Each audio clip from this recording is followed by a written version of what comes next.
Hey guys, making another video today. Today is Wednesday, October 29th. I'm sure you can hear that, the AC going, or not the AC, the heat going. Today's topic that I want to talk about is the Pharisees, which obviously is talked about in the New Testament, not in the Old Testament. I'm not entirely sure, historical context-wise, how long they had been around before Jesus came down. I can't remember. I think they may have been there since the building of the Second Temple, so a couple hundred years beforehand. And how it reflects on us today, basically. So in Jesus' time, these were the people who were taking a religion extremely seriously.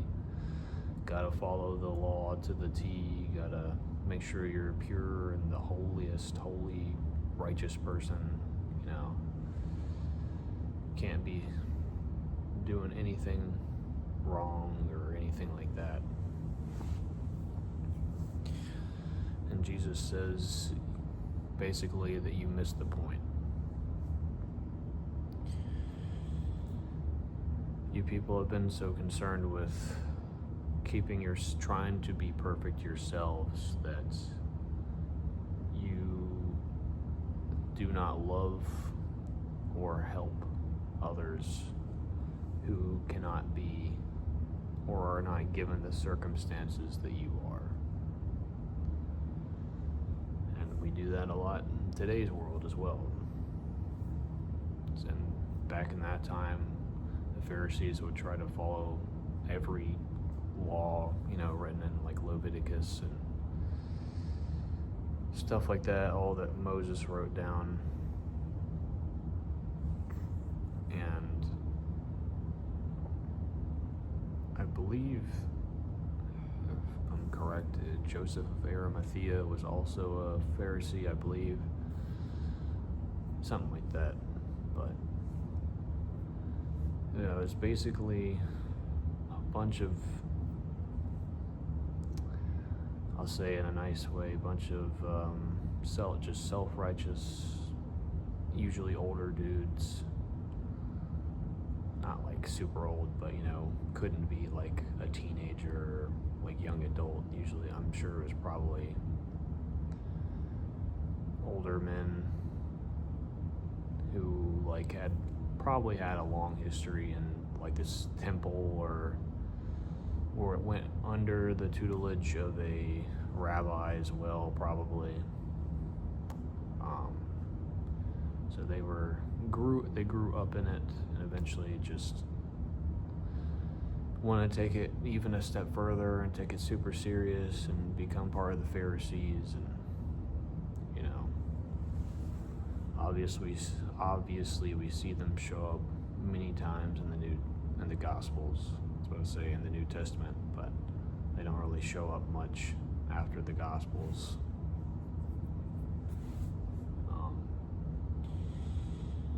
Many times they try to call out Jesus on the law or what they think is wrong, or how can Jesus do this, how can Jesus do that,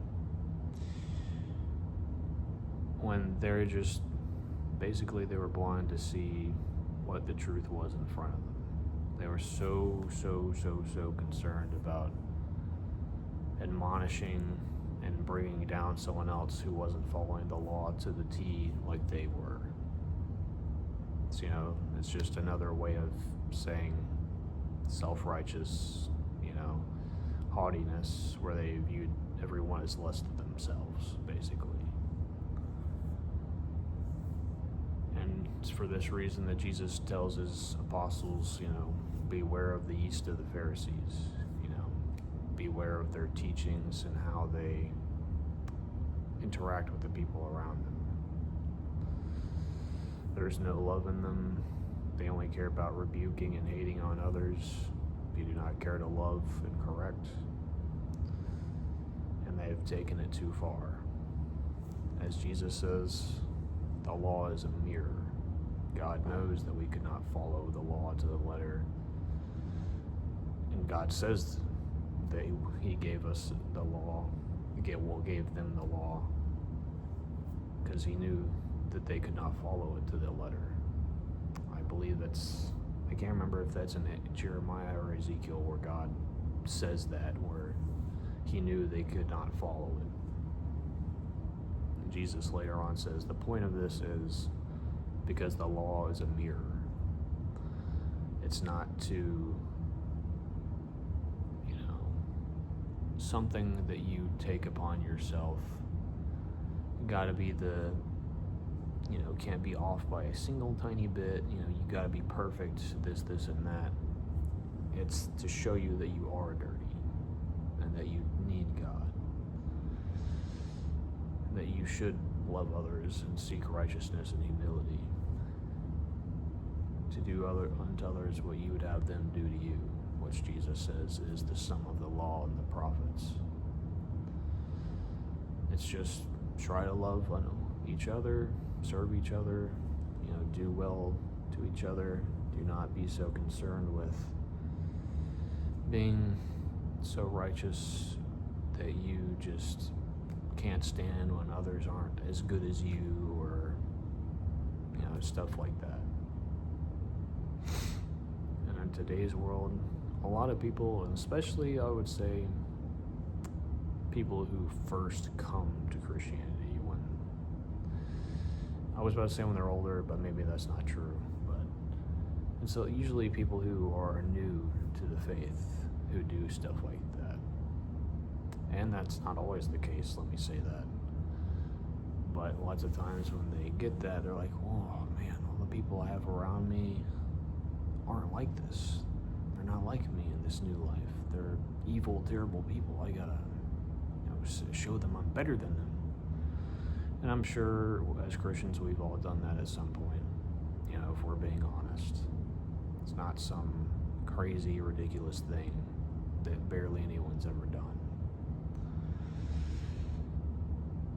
The bigger part that I want to get to is teachers, or in this day and age, pastors and leaders of the church who do this. Lots of times, quote unquote, people get hurt by the church and they leave and they just don't ever look back because the church was so just that they went to, or the people they were around, maybe their family or friends or something at that time before they left, were only concerned with rebuking and hating that person because they just weren't good enough. When Jesus says that is basically the yeast of the Pharisees, and you are causing them to stumble and to fall away. And as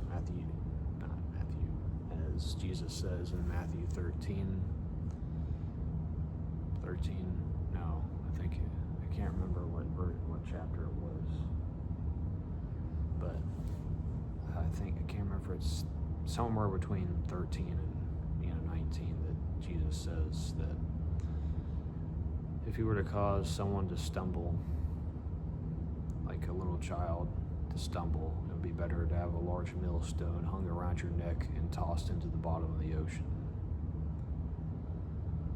When we hate on each other and push people away because they're just not good enough, Jesus did not come for that. As obviously through his sacrifice and the apostles' teachings that have been passed down to the church, and stuff like Paul's letters and things of that nature, we know that nobody is good enough. Just because you're a goody-goody, pastor or senior member of a church doesn't mean squat. Now that might mean you're more in tune with God than somebody who doesn't go to church and doesn't believe, obviously, the thing is that you're still not better than that other person. You still don't deserve it more than that other person. And that's something that goes back to my last video, which was humility.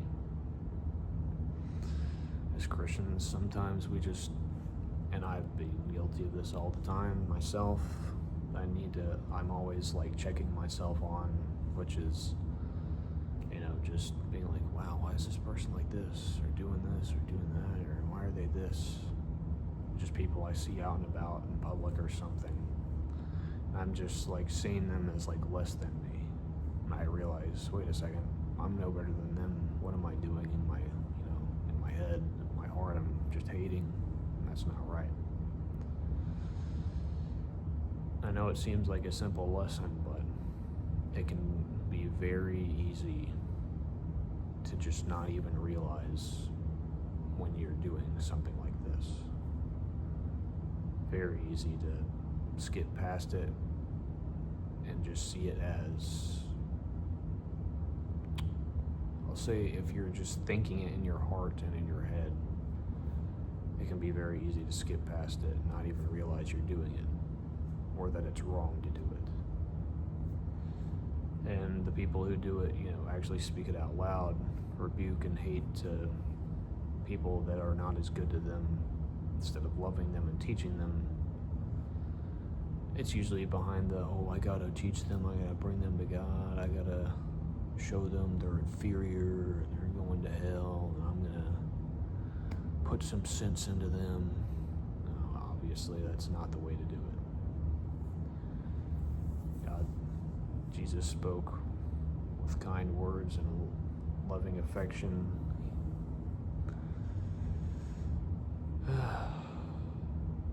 And loved us even unto death while we were still sinners.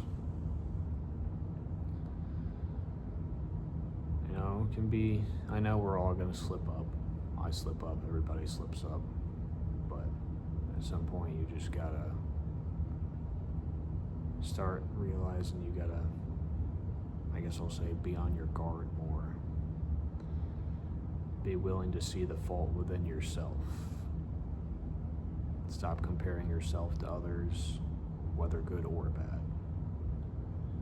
We're all equally as undeserving. And it's based on faith and grace. Someone's good works does not make them better than other people. As I believe, I'm not, as you already know probably by me saying that, I'm not Catholic. But God obviously says throughout the Bible, it's not deserved through work, because we could never work our way to heaven.